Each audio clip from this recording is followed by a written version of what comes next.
I am Ken. I am D. And today we are talking about antiques on the cheap. And Macklemore. We're just talking about antiques you can acquire in thrift stores. Like Macklemore said. Yes, you can acquire an antique Macklemore from your local thrift shop. Yes, your local thrift shop. Oh, feelings about your local thrift shop. So I thought of this topic this week because I recently went to a local thrift shop looking for a copy of 50 Shades of Grey. Wow, what? For Mad Libs purposes. Oh, right. And did not find 50 Shades of Grey, What? much to my shock and rage.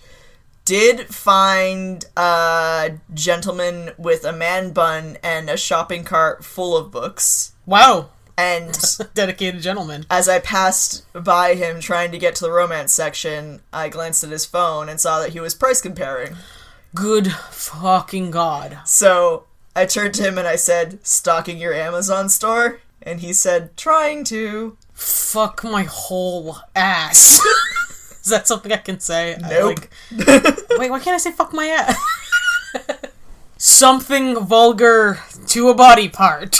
I feel bad hating them though, because it's just like, what the fuck am I doing there, you know? I mean, I'm buying pants that cost less than $20, which is pretty great. Yeah, I mean, I guess you and I go to thrift stores for different reasons. I go to them because gotta stretch them pennies. I go to them because gotta stretch them antiques. Which I can't... Gotta stretch them wheat pennies! Yeah, wheat pennies, they're worth a little more than a penny. I'd say they're worth about, 3 cents each. So, thrift shops, you're probably familiar with it, thanks to Macklemore. You got your Savers, you got your Salvation Armies, you got your Goodwills, you got your local, church shops. You got me gently suggesting you don't go to your local Salvation Army. I mean, you know. So why should antiques people go to thrift stores? What's the appeal for them there? Cheap money. Generally, you're talking about people who aren't specifically looking to sell you antiques. It can be a lot harder, you gotta keep your head on a swivel. You've got to know your stuff. You've got to walk in there with a base knowledge of what you're looking for and how to identify it. Are you saying I could find antiques in thrift stores? You totally could find antiques in thrift stores. It happens a lot. I will say this, Savers has been getting kind of shifty about it. At least my local Savers, maybe not yours. Clearly got someone there who's on the inside, but not enough to know that the prices are whack. So you are saying that Savers, at least locally, is now pricing their antiques what they believe is according to their value, rather than their standard, ticket price? Yeah, rather than throwing on a shelf and saying, candles are $1. I think last time I went, they had a case full of Hummels. and they were all priced at $80 a piece. And good luck, friends. Good luck. But so it's pretty clear that someone there is identifying things that are on the older or more collectible side. But they're not doing enough research because their prices are pretentious.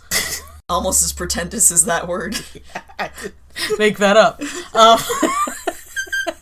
I think that's a Saver specific issue. You will see that kind of generally anywhere in varying amounts where someone will be hip to the idea that the item is older and therefore more valuable, and that they'll change the price.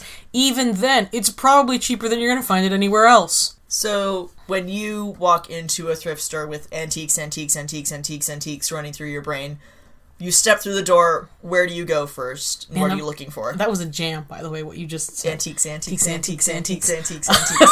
I go straight to glassware and porcelain, because that's kind of my wheelhouse. So, where the kitchen shit? Yeah, kitchen shit, and where you find those horrible clowns. Ah, the horrible clowns. The horrible ceramic clowns. We still have, a box of those we were gonna smash. Yeah, there's a bunch. I gotta hit them with a bat until they're gone. Anyway. And those terrible figures that say, number one dad. Yeah, that's where you want to go, because so many people that's my first stop, because so many people pass over that a lot of stuff that might be ugly but still valuable gets a lot, so you see Staffordshires get passed over a lot. What's a Staffordshire? It's a porcelain knick-knack made by the Staffordshire Porcelain Company. They were once incredibly valuable, they are now sort of valuable, but there were a lot of copies, and they are what you would call kitschy, even as an antique. They sort of had this 60s vibe. Are they shaped like children, dogs, cats, knives? Human figures and dogs. Okay. Either human people in Victorian era garb and activities, or just King Charles Spaniels is the most common. So I would definitely buy these sight unseen. Absolutely. I think you'd have a nose for them immediately. A lot of people do just kind of pass them off as just like chintzy crap. I'm not trying to make a judgment call on Staffordshire, but I'm saying this is your best bet because everyone overlooks the scary clown section of Savers for the obvious reason. So definitely zero in there and like really give things a good once-over. Second to that, you go check out the dishes. Dishware's practical. People don't tend to think that there's gonna find treasures there, but you know, you keep a sharp eye. You can get ironstone, like nice blue. How would I recognize any of these? Oh man, I mean this is some episode. Markings on the back. Try not to be super obvious about this because it pisses people off, but like usually just markings on the back. Crazing, of course, is actually my like the crackling under the porcelain glaze. Yeah, that indicates age. Yeah, you know it as the old crackling, probably. That's how I used to describe it. Yeah, so crazing is my number one, like, for plates and stuff, cups, you know, dishware. I just look for crazing and go from there. Or I go if you're looking for transferware, which is the white pieces of porcelain with blue designs on them that you're probably immediately thinking of when someone says antiques, honestly. Your grandma probably had some. My grandma has, like, a full dinnerware set of, like, transferware Amish pictures. That's actually probably pretty valuable. Transferware, that's pretty easy to catch on a glance, but there's a lot of repros, so check that back marking. What will distinguish a repro from a real thing? Your number one thing to look out for is going to be if it's machine washable or microwavable. That's right out. That one's kind of tricky because I've seen some Blue Willow that tricked me at first until I read the back and it said microwave safe, and I was like, well, that's not old. And you know, Blue Willow's a very popular, very collectible pattern. It's pretty. Yeah, I love it. Other than that, get good.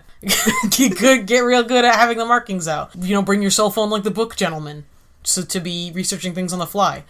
Definitely have it in your cart before you do that, or you're gonna piss people off. Let's see, after that, where's my next stop? I'm virtually shopping.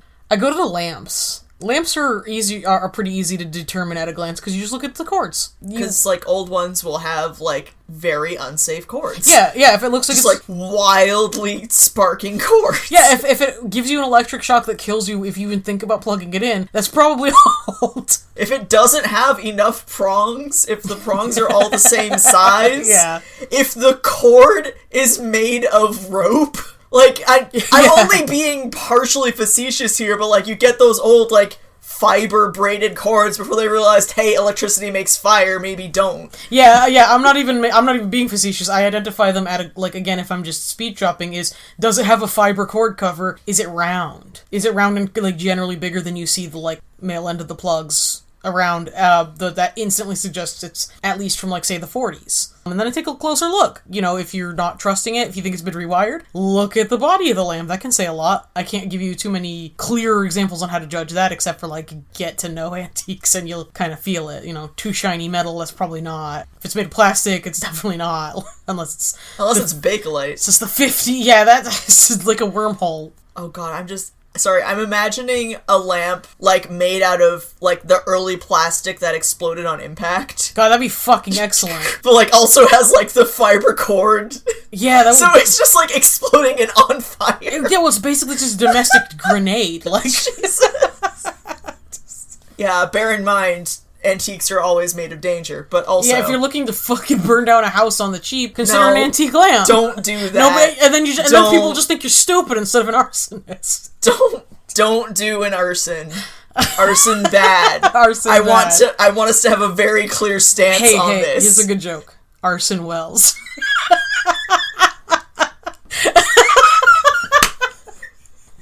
That was an actual on-mic knee slap, ladies and gentlemen and distinguished guests. My good joke aside, after the lamps, I generally go to toys because I am a bit of a collectibles nerd myself. You know, I look for the classic My Little Ponies because I do restore those. You know, Transformer, if you're into that, toy section's pretty good. You're gonna have to buy a bundle, but it's worth it. You're gonna have to do some research beforehand and learn what old toys versus new issue toys look like. Yeah. But that's pretty simple. Again, you should only be collecting and buying and reselling stuff you're actually passionate about. So please. If you know about toys, then you'll know about the toys. Yeah, and toys are one of those things that are more instantly visually recognizable as old. Just because, like, it does not have joints, like, it's old. You know, everything's ball jointed now in kids' toys, so it's If you're talking dolls, it's an immediate tell. Not with Barbies, though. No. You fucked with Barbies. Oh, there's like old waist Barbie and new waist Barbie. Yeah, that's true. That's true. And hair. Old waist Barbie has a very triangular swivel waist. New waist Barbie looks like there could possibly be some human organs in there, and also no joints. Yeah, and she can do like fucking 180 at like Reagan, the Exorcist. Just spin her all the way around, have her walk backwards. No, old torso Barbie can do that. Oh, can she? Yeah, that's right. Sorry, I've only messed with the bubbleheads. Antique toys, everybody. Disney shit, just any like 90s Disney shit, just snap it up. Again, this is maybe a little bit contrary to, like, my insistence that you're passionate about something, but fucking 90s Digimon and 90s Pokemon stuff, you can do pretty well with that online. I happen to own it from my actual real childhood, which is where I've been selling it off. If you're looking to make a quick buck and you've got that stuff, look into it. And sometimes you can find it at Savers. I can't guarantee you I sell everything that I buy at Savers. After the lamps and the toys, I generally, if I'm feeling frisky, I look at the furniture. Ooh. That's tougher.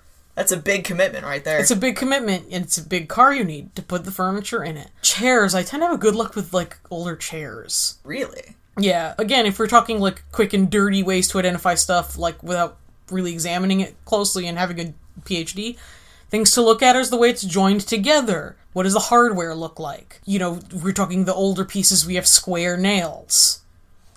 Like, the single stock screws that they use. Most things are going to be dovetailed when they're joined, and they'll look kind of wonky because we didn't cut those very well until, like, after the Victorian era. Post-industrial revolution. Yeah. So, and even then, even post-industrial revolution, it's not, like, quite as clean as when you encounter dovetails today. You know, there's gaps, it's a little wobbly. You know, just that kind of construction. Look at the way it's constructed. Does the hardware look new? It's probably new. Does the wood look new? It's probably new.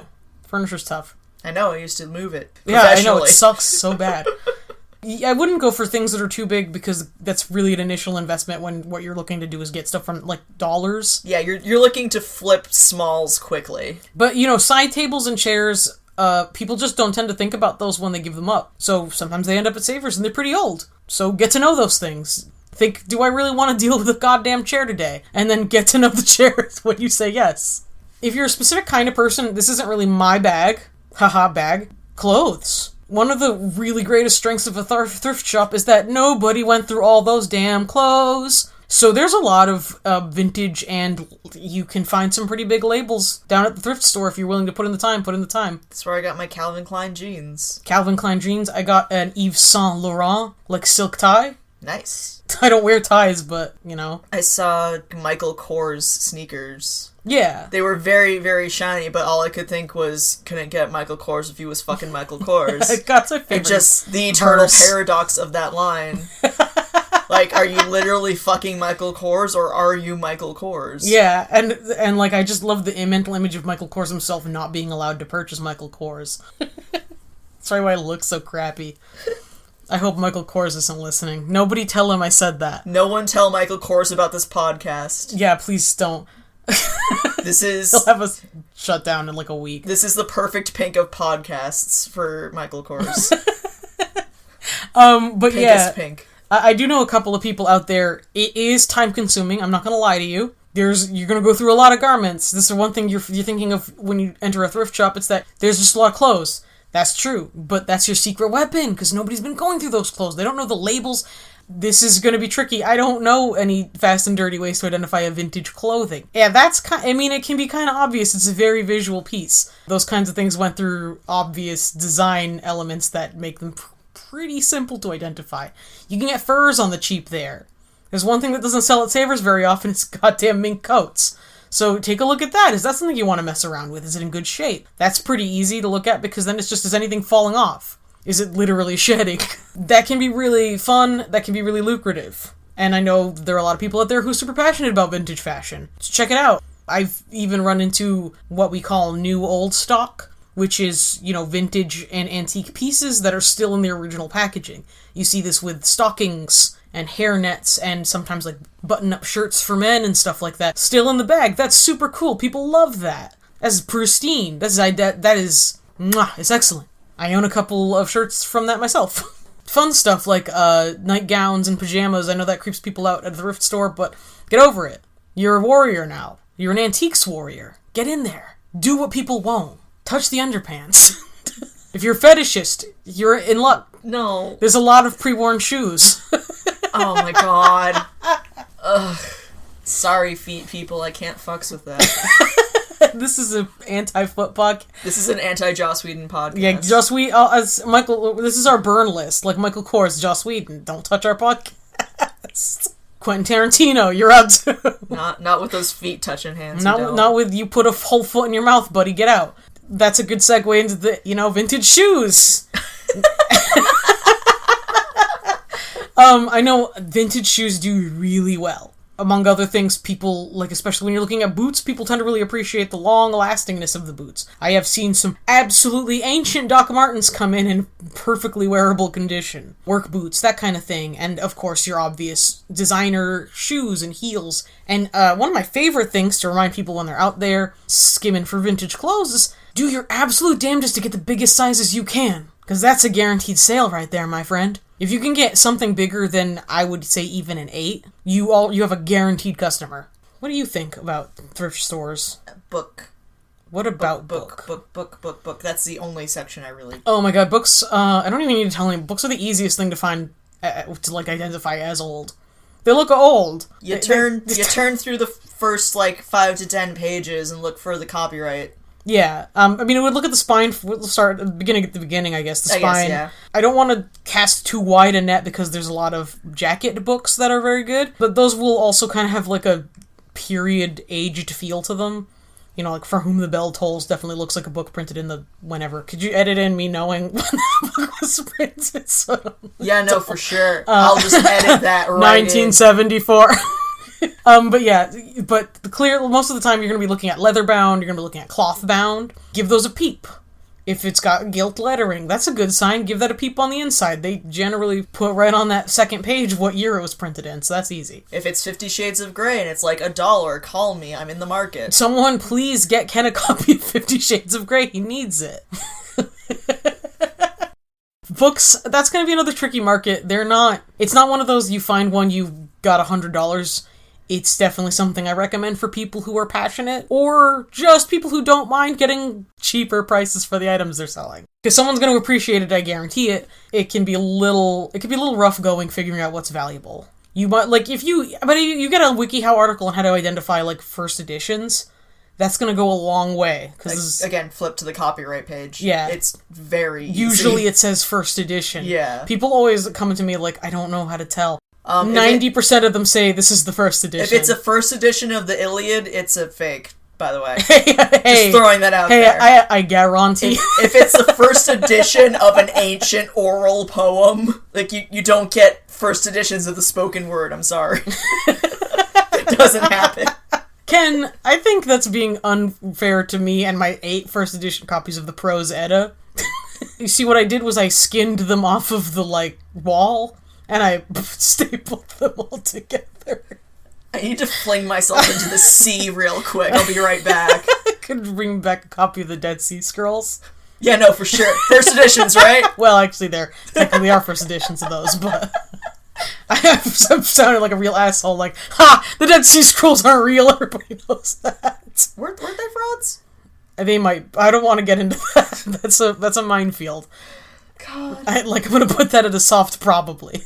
So what are some things about thrift stores that you don't like? I would like to put in a mention about, okay, here's the thing. Thrift stores are not designed to be antique suppliers. They are designed to recycle used goods and get them into the hands of people who will make the most use of them. Which means, if you see someone else going for the thing you're going for, let them have it. Cede control of that to them. If they're fucking, scraping together their fucking pennies to get a pair of Calvin Klein jeans from the thrift store, they can have it. They're gonna actually wear it. You won't, unless you're me. But, Yeah, that's an important point. These are made for people with limited incomes, so when you can, just be cool about it. If someone, really has their eye on this thing that you have that you're just gonna throw on goddamn eBay, just kind of be cool about it. You'll find another one, probably. Again, there's always, if it's your dream item, if it's something that's really personally important. I don't have to tell you that, you know the score, but yeah. Please remember who these are for originally. Need supersedes resell. I think of thrift stores as less of like a supplier and more as like a fun thing that will occasionally feed into my hobby. Because most of the time I don't buy antiques at the thrift store. Usually I get a cake pan or a cool shirt or something. I got a lime green Starbucks mug and an Enya CD. That says everything you need to know about him. I got 3 My Little Pony G1s that I'm repainting the eyes on right now, and I guess that says all you need to know about me. One of the things that I've come to really hate is the fact that people, it does play into that actually, I was just thinking about that people treat it like a supplier. I basically do not go to the local Savers anymore because I'm so tired of seeing everyone I know. Oh, from the antiques world? Yeah, really, it sucks. One thing I will say is absolutely look into smaller thrift stores that you don't know the name of in your area. You'll see a lot of local churches, probably, maybe. I know around here, since we've got just an embarrassment of churches. You cannot swing a dead cat on the street without hitting 5 churches. Yeah. So there's, which to my delight means there's a lot of church thrift stores. Those are great. I generally feel pretty good about patronizing those I can't remember which way to say it isn't the rude one. Bothams. Whatever. I can't patronize them because they're churches. I usually feel pretty good about giving them money because, they don't get a lot of business. And that's usually money that's getting poured back into the community depending on which church. I'm not going to get into that. But I definitely have my favorites. The Unitarian. They've got a lovely thrift shop. And they're absolutely not on the prowl, so you're getting good prices. Again, do remember who this is for, ultimately. Again, I'm trying to not be a jerk in my day-to-day, so I tend to go for stuff that's a little on the pricier side anyway. If it's like a $8 plate, I'm thinking, well, that's less geared to an impoverished person. But, they can have a lot of little gems, and it's not super important to them that those are recognized as an antique. So you can get some fun deals, and you can feel good about it. Find a place in your community that you like. They are getting better at recognizing when their own stock is worth more and pricing accordingly. Yeah, the Calvin Klein jeans were definitely cheaper than I would find in any other retail establishment, but they were $15, which is expensive for thrift store jeans. Yeah, and I mean, that becomes an issue of getting to know what you're selling into who. Because for me, that ends up being a thing where I just pick unusual or fun pieces. Because then I can kind of justify the extra money I'm spending on it.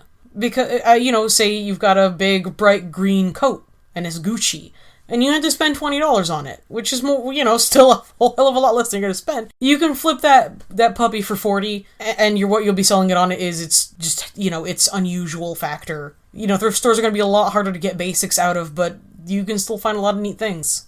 Calvin Klein jeans, if they're in an unusual color, flip those puppies for $30. That's $10 in your pocket.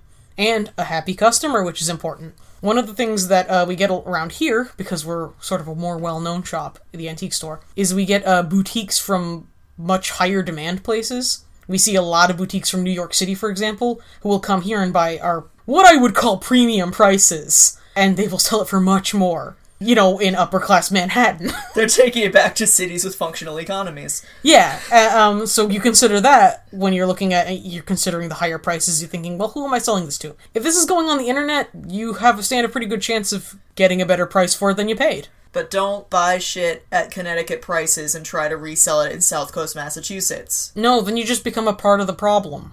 Then you're, choking the market and making everybody pissed off. I'm pissed off. And losing all of your money. Yeah, and losing your money, creating stock you need to provide storage for, and that's a bad time. It's a bad time, friend. That rolls back around to just be passionate about it. Focus on what you love. Rule 1, don't buy anything you don't collect for yourself. Yeah. Do this for love, friends. Don't buy anything you wouldn't be miserable living with. That is very good. Yeah, this is gonna be your baby if it doesn't sell. I learned that the hard way with My Little Pony. I'll buy those off of you. Thanks. Thank you. I gotta paint Minty's eyes back in, but... Oh, God. But yeah, I mean, that's the important thing, is I buy My Little Ponies. They don't always flip, but I love My Little Ponies. There you go. Yeah, so, I mean, they're definitely on the up and up. People are becoming more aware of what you're getting there. So it's very important to just don't be that guy. Don't be that guy. You know the guy.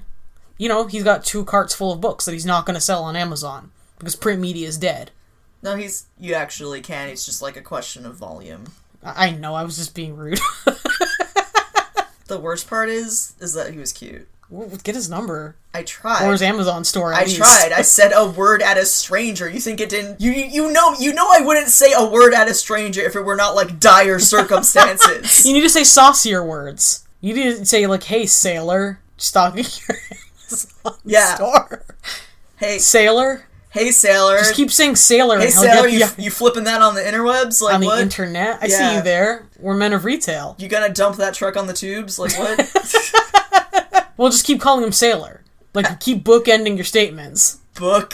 I didn't even plan that. Oh, it's not as good as Arson Wells. Arson Wells. You could have that one for free, listeners. God. I'm gonna bookend this podcast real quick.